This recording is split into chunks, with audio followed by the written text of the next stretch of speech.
Mesdames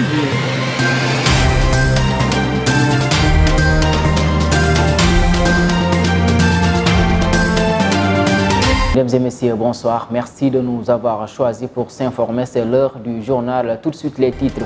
Au sommaire de cette édition, la brigade de la gendarmerie de Keur Massar a démantelé une bande de malfaiteurs qui s'activaient dans le vol de bétail et de trafic de chanvre indien. Et puis après le saccage du lycée Ousmane Sembène de Yoff, la gendarmerie a interpellé des élèves co-auteurs des actes de vandalisme qui risquent d'ailleurs de passer leurs vacances en prison. Et puis l'activiste Guimarius Sagna, qui était arrêté puis libéré lors des manifestations du 17 juin dernier, a fait le point de leur séjour avec d'autres manifestants dans les locaux de la gendarmerie et de la police. L'actualité internationale et la page sportive mettront fin à cette édition. Tout de suite, le développement.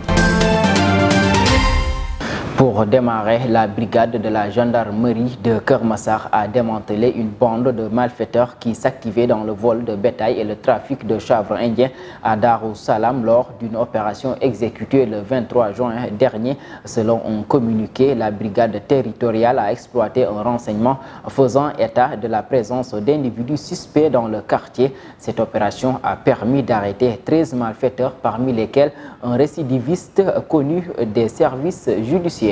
Et puis l'agence conciergerie voyage a brisé le rêve de nombreux pèlerins qui se préparaient déjà à aller effectuer leur pèlerinage au lieu saint de l'islam. Les motifs invoqués, des visas qui ne seraient pas sortis. Les victimes avaient versé chacun 4,5 millions de francs CFA à l'agence pour les besoins du pèlerinage. Au total, 49 pèlerins ne vont pas donc accomplir ce pilier de l'islam.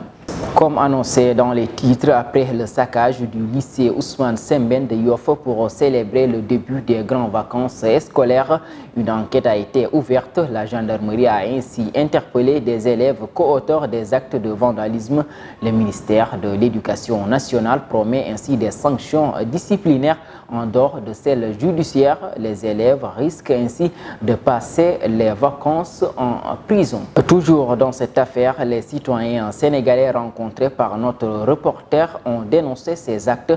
Suivons leur réaction dans ce micro-trottoir réalisé par Marème Faye et Amarta Sonko.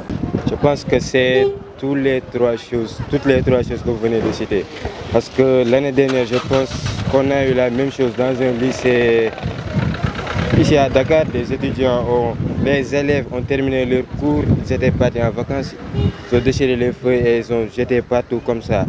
Et même dans le début de l'année scolaire, je pense que le ministre est parti là-bas, ils ont présenté des excuses nationales. Ce n'est pas quelque chose qui est propre au Sénégal parce que c'est une tradition américaine. Comme vous l'avez si bien dit, on a eu écho de cela. De nos jours, il y a de plus en plus d'actes comme ça et ce sont des actes vraiment à déplorer dans les milieux scolaires. D'autant plus que l'école c'est un milieu, comme vous l'avez si bien dit, c'est un milieu qui ne cautionne pas ces genres d'actes.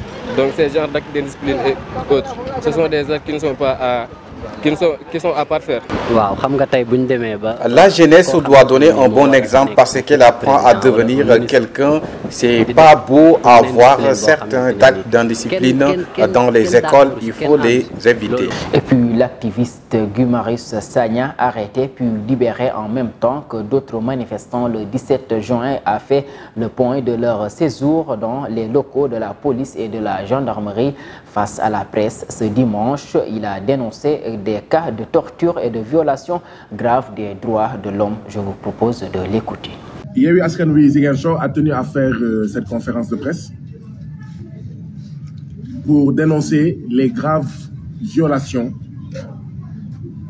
des droits et libertés des citoyens sénégalais, les tortures, les traitements inhumains, dégradants et cruels que nous avons notés lors des événements du 17 juin dernier, au Sénégal en général, et en Casamance et à Ziguinchor, ici en particulier.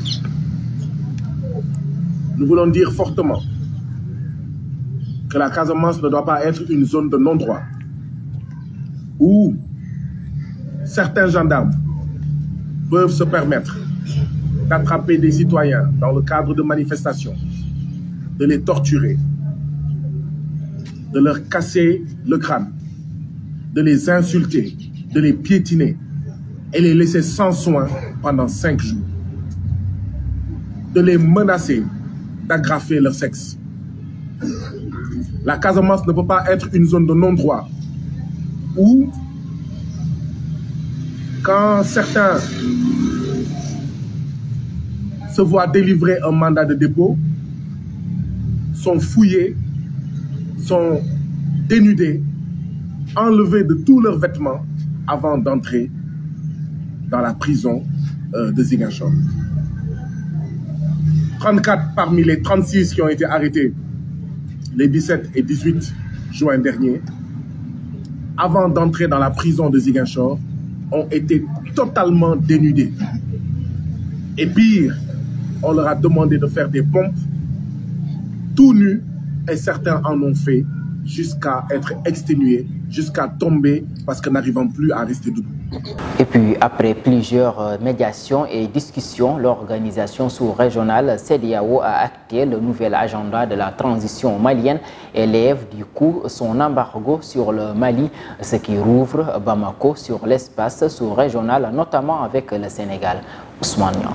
Le nouveau calendrier proposé par la junte d'une période de transition allant jusqu'en mars 2024 a suffi pour convaincre les leaders ouest-africains et qui ont décidé de lever ce dimanche à Accra les sanctions commerciales et financières qui affectaient le Mali depuis janvier 2022. Bamako va enfin pouvoir reprendre sa coopération économique avec Dakar, qui reste incontestablement son premier partenaire économique de la sous-région, vu l'importante affluence des marchandises maliennes sur le port de Dakar, sans oublier les échanges commerciaux sur le secteur de l'élevage, surtout en cette période de pré-Tabaski. Les deux États avaient d'ailleurs trouvé une entente sur l'importation à partir de Dakar d'un important nombre de moutons en vue de la Tabaski. À présent, tout est rentré dans l'ordre. Les échanges commerciaux et le déplacement des citoyens entre les deux pays reviennent à la normale. Ouf de soulagement pour les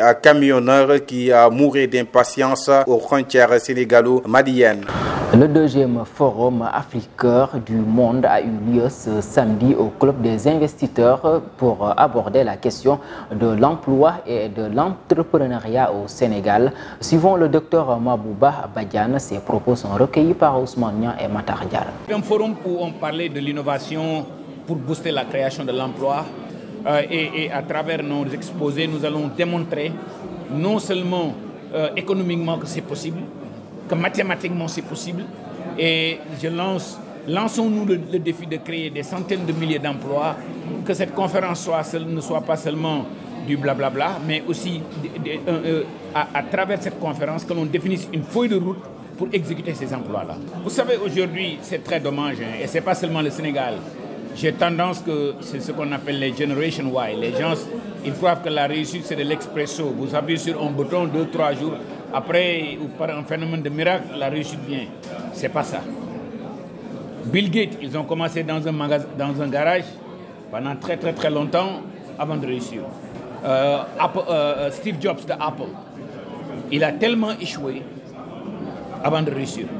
Le premier président des États-Unis, Abraham Lincoln, combien il a échoué avant de réussir. Et je lance un appel à cette jeunesse-là, soyez persévérants, comme disent les Anglais, be driven. Et c'est la persévérance et le sérieux qui paye. L'actualité internationale au Cameroun, une semaine après la tuerie d'Akwei à la frontière nigériane dans la région du sud-ouest, le bilan s'est aggravé. Au moins 3 personnes ont succombé à leurs blessures, selon le président du Conseil des églises protestantes du Cameroun. Le révérend Samuel Fonki Forba est originaire de la zone. Il est le premier à avoir alerté en début de semaine dernière sur la mort d'au moins 30 habitants, dont des femmes, des enfants et des personnes âgées, victimes selon lui de représailles dans le cadre d'un conflit communautaire aggravé par la crise sécuritaire que connaît la région. Et puis, le 61e sommet ordinaire des chefs d'État de la CEDEAO s'est tenu ce dimanche 3 juillet 2022 à Accra. Les décisions annoncées sur le Mali, le Burkina Faso et la Guinée ont été prises à huis clos dans une salle de conférence ultra gardée. Seuls les badges VIP pourraient traîner dans les couloirs ou avoir accès. Puis la Chine a placé 1,7 million d'habitants en confinement dans la province de Lanhui dans l'est du pays où quelques 300 nouveaux cas ont été rapportés ce lundi 4 juillet dans le cadre d'un nouveau regain de la Covid-19 dans certaines régions, relate l'AFP. Place à la page sportive. CAN féminine 2022, les Lions passent le salut.